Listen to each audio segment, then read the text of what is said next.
Acid base and salt chapter का introduction देखा। Second में हमने कुछ पीएच के बारे में देखा कि भाई एसिड्स कैसे बनते हैं, बेस कैसे बनते हैं। थर्ड में हमने पीएच के बारे में रेंज देखा कि पीएच कौन सा स्ट्रॉन्गेस्ट एसिड और वीकेस्ट एसिड को डिसाइड करता है। ये आपका फोर्थ लेक्चर है। इसमें हम आपके पीएच जो डे टू डे लाइफ में यूज होती है अलग अलग फॉर्मेट में, उनके बारे में हम डिस्कस करेंगे। ओके, सो कुछ बेसिक एग्जांपल आपके एनसीईआरटी की ही लेके चलूंगा मैं। यहाँ पे स्टार्ट करते हैं। हमारे पास सबसे पहले देखो, सबसे बेसिक चीजें देखो, आपके माउथ को मतलब you are suppose to brush daily, और आपका जो टूथपेस्ट होता है वो थोड़ा सा बेसिक होता है।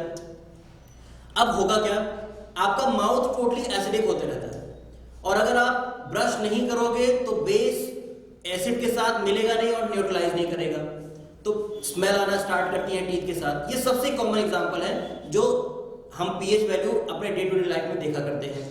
सो पहली बात, हम टूथ ब्रश में यूज करते हैं एक बेस ताकि वो न्यूट्रलाइज कर सके हमारे पीएच वैल्यू को। सेकेंड थिंग, हमारे डाइजेस्टिव सिस्टम में पीएच वैल्यू का एक अच्छा यूज होता है। हमारा स्टमक हाइड्रोक्लोरिक एसिड प्रोड्यूस करता है और कई सारे तरह के अलग अलग एसिड प्रोड्यूस होते हैं। अब ये एसिड क्या करते हैं, हमारे फूड को डाइजेस्ट करने के लिए बहुत अच्छा यूज करते हैं।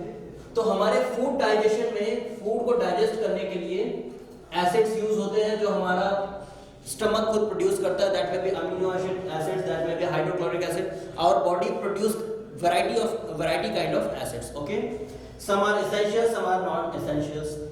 थर्ड थिंग है, कई सारे एनिमल्स हैं जो पीएच सेंसिटिव होते हैं। आप ये समझो कि कभी कभी आपको चींटी ने काटा होगा या हनी बी ने काटा होगा। सो इनके स्टिंग में, इनके डंक में थोड़ा सा एसिडिक नेचर होता है। सो जब वो चींटी काटती है या फिर मान लो अगर हनी बी काटती है, तो उसके बाद आप क्या करते हो, उस पर चूना रगड़ते हो, है ना। सो ये क्या करता है कि हम किसी भी चीज जो एक्सेस हो जा रहा है उसके ऑपोजिट को हम उसमें ऐड करते हैं ताकि वो न्यूट्रलाइज हो सके। यानी कि जब भी आपको चींटी ने काटा है तो उसमें कुछ ना कुछ फॉर्मिक एसिड या कोई और एसिड्स होंगे आपके। सो वो एसिड आपके बॉडी में आए, आपने जब उस पर चूना रगड़ा तो वो एसिड की जगह चूने में है बेस, तो वो उसे न्यूट्रलाइज करना स्टार्ट कर रहा है। अगली बात, पीएच हम अपने डे टू डे लाइफ में कहाँ यूज करते हैं। हम प्लांट्स एक निश्चित पीएच वैल्यू पे वर्क करती हैं। जैसे कुछ प्लांट्स हैं, हो सकता है 7 to 8 पे काम करती हो, 7 से अब यानी बेसिक नेचर उन्हें रिक्वायर्ड हो। कुछ प्लांट्स होती हैं लिटिल बिट बेसिक, उन्हें सॉइल चाहिए होती है। जैसे कभी कभी आपने सुना होगा कि ये सॉइल जो है वो ज्यादा प्रोडक्टिव है, ये सॉइल प्रोडक्टिव नहीं है। It depends on type of crop you are about to produce in that particular land, right. So जो हमारा लैंड होता है वो भी बहुत ज्यादा पीएच सेंसिटिव होता है क्रॉप्स के लिए, फेवरेबल और अनफेवरेबल होने के लिए। ओके, सो ये कुछ पीएच की आपकी डे टू डे लाइफ में यूजेस थी। आपके एनसीईआरटी में ये चीजें कुछ ज्यादा और ज्यादा एक्सप्लेन करके दे रखी गई हैं। मैं आपको एक चीजें बेसिक बताता हूँ कि देखो, मॉर्निंग में जनरली आपको ये चीज कही जाती होगी कि आप मॉर्निंग में उठो बिना ब्रश किए, आप डॉक्टर ने एडवाइस दी होगी आपको कि बिना ब्रश किए आप पानी को पिया करो। देखो इसका यूज क्या होता है, जनरली जितने खाना वगैरह आप खाते हो रात भर, वो सारा एक एसिड फॉर्मेट में, सलाइवा फॉर्मेट में आपके माउथ में टोटली आ जाते हैं। और जब आप मॉर्निंग में बिना ब्रश किए उस पानी को पीते हो तो उसके साथ ये जो सलाइवा है वो आपके स्टमक में जाता है। स्टमक में ऑलरेडी पहले से कई तरह के, सिर्फ हाइड्रोक्लोरिक एसिड और अमीनो एसिड, कई तरह की बॉडी हमारी बॉडी प्रोड्यूस करती है एसिड्स। तो इन एसिड के क्वांटिटी को, इफेक्ट को और ज्यादा इनहांस करता है जब आप ऐसा करते हो, और डाइजेस्टिव सिस्टम उससे और ज्यादा अच्छा होता है।